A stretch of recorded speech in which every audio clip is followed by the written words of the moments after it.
We have forgotten how to get high in the West. And this is causing so much sickness, profound psychological sickness within people. And that's because there's two aspects of life, two aspects of reality. There's the rational world, the sober, mundane world, which we commune with through the left hemisphere of our brain. And then there's the irrational world, the world of great feelings, of emotions, of spirits and gods and profound states of being, and also the world of altered states of consciousness.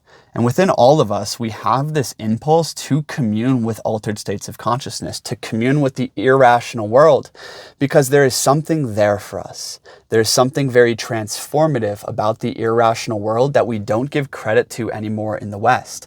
I am very much a product of the West, right? And even today, I woke up and I just wanted to work, and I was thinking about the relationships and things I gotta do. And then I went and sat by the lake. And I just remembered there's a part of life that doesn't really make sense, but it's working in the background all along. It's the magical part of life. And without this part of life, life feels dull. It feels mundane. It feels disenchanted. And this is what has happened in the West since the Enlightenment, is we have basically disenchanted the world. We have removed the sacred from the world. We have removed the irrational part of the world. And this is creating a lot of psychological repression, psychological dryness, psychological left-brainness that is making us sick. So I want to unpack this idea with you in this video. My name is Christian. This is my journal where I go deep into into life, in my life. So my favorite thing to do is get high with my friends. Not in the way you think.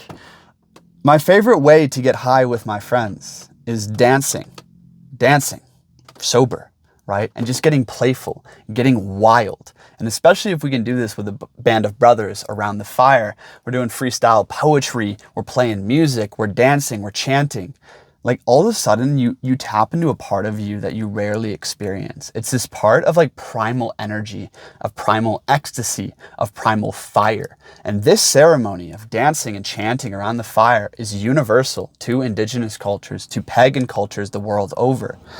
And for instance, the Native Americans, when they were chanting in their powwows, they would often invoke spirits of the bear or the elk, and they would literally wear masks and get into altered states of consciousness through their own will, right, to commune with the spirit world. And in this world, they often source shamanic vitality, shamanic healing. Something profoundly changed within the medicine men and the individuals, right? And I've experienced this myself, through prayer, through fasting, through profound states of dance or ritual with people. You touch something that changes you. It really does, because all of a sudden you awaken the heart. You awaken to irrational parts inside of you that actually hold healing. They hold remembrance of who you are and what life is actually about. And the less that we get into altered states of consciousness with each other, the more that we're just going to retreat into our egos. The more we're going to retreat into a very mundane and dry way of relating to life.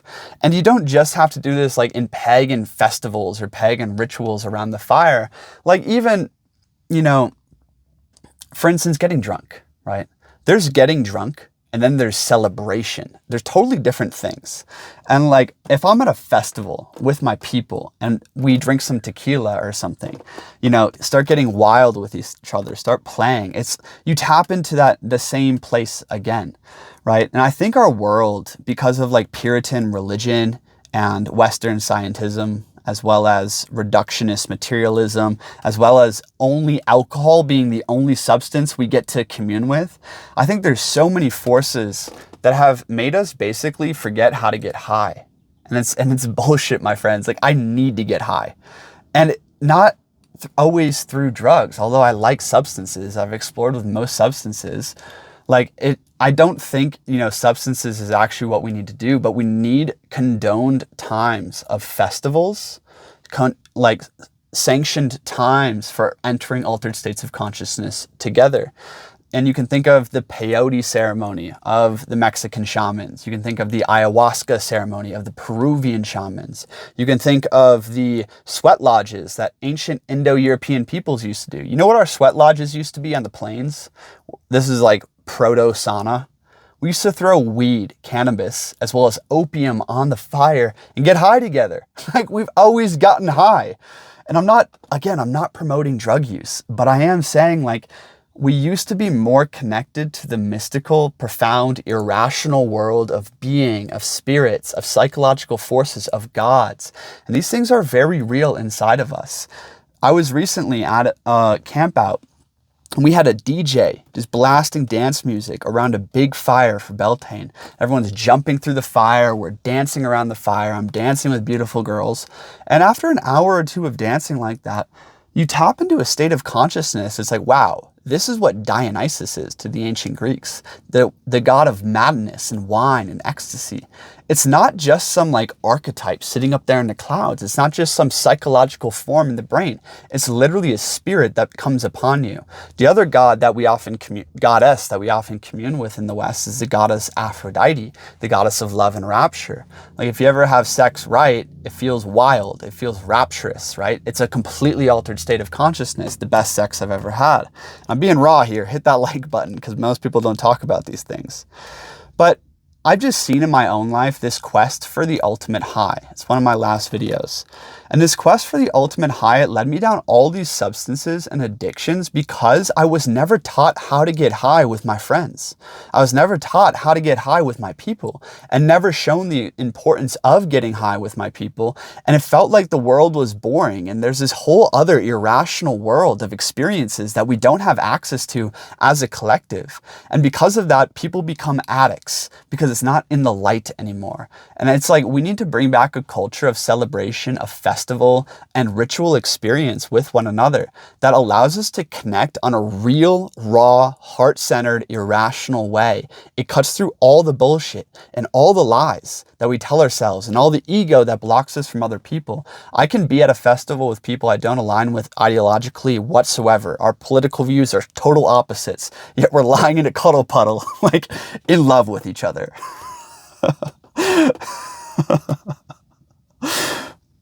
And it just shows you that irrational states, they tap you into the heart.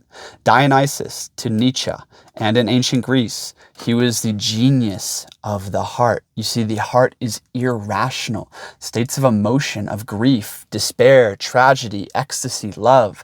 These kinds of things, they awaken us. They awaken us deep inside, and they allow our egos to be molded in a different way.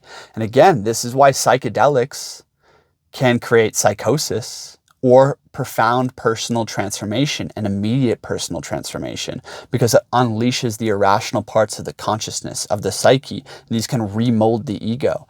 And used in a bad way, drugs are detrimental, but used in the correct way, drugs, ritual experiences like sauna, cold plunge, dancing, meditation, fasting, prayer, devotion, wildness, ecstasy, invocation, these kinds of things, they change you. They change communities. And this is why ritual has always been the center of every tribe, tradition, and culture forever.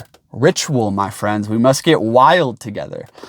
And a lot of people hearing this video, I'm speaking to a lot of Westerners who don't understand this thing, because honestly, we have a lot of fear.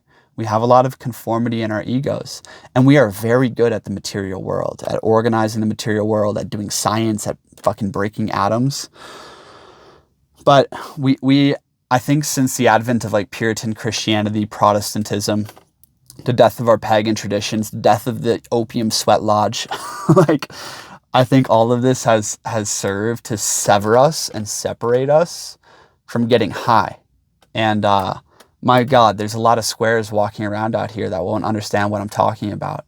But I think it's important that we revive the ritualistic tradition. We revive ritual with each other.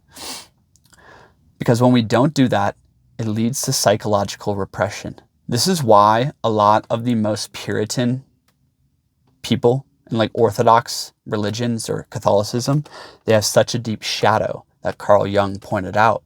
The shadow of, let's say lust repression or sexual repression.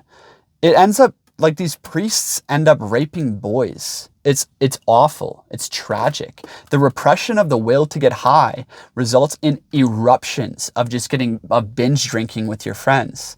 The repression of anger, because we don't do martial arts and we don't have war or combat anymore, the repression of anger and the lack of expression in healthy ways, it leads to video game addiction in young men, right? It leads to eruptions of anger because men haven't learned to tame the dragon inside of them or commune with it. So there's like 3 ways of ritual expression that used to be really important for men that we don't have anymore. One is the initiation ceremonies into masculinity. These would have been periods of fasting, poison, isolation, psychedelics, but they would have been facilitated by elders. And it would have been about devotion, prayer, and ego transformation. I'm getting too deep off the deep end, I know. The other ways that we facilitated experiences with the profound, with the irrational, is combat, sacred combat. When you're in combat, you enter into a completely different state of consciousness. I've done a lot of Muay Thai sparring in my life. When you step into the ring, your ego, your mind, they go away. It's just like dancing for an hour or making love for an hour. Like you enter into a completely different state of consciousness, and primal forces are unleashed there, like anger, aggression, intensity, composure, things of this nature. So combat, dance, and I forget the other one I was talking about. But anyways, if you don't have the expression of the irrational world and the connection and communion with the irrational world, it creates psychological repression and mundaneness and depression in the left hemisphere of the brain, in the rational world. And my God, does this make a lot of people sick? A lot of the dragons we wrestle with, whether it be lust, whether it be melancholy, addiction, depression, a lot of the mental illnesses and neuroses of the modern day is because we don't have a healthy relationship to the shamanic world, to the irrational world. And even in Christianity, we still need to rebuild this connection. If you're coming from a Christian background, I am definitely an admirer of Christ, and I've been called back to Christianity in a lot of ways, but it's lost its vitalism since the Protestant Reformation, unfortunately. So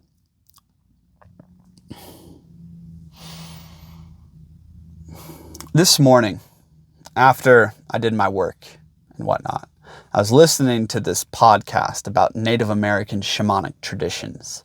This is what inspired this video. And when I walked and sat by the lake today, allowing the wind to speak to me, how the ducks moved across the lake and how they ruffled their feathers. And I was doing a meditation. I was doing, rapid fire breath work and then very slow breath work.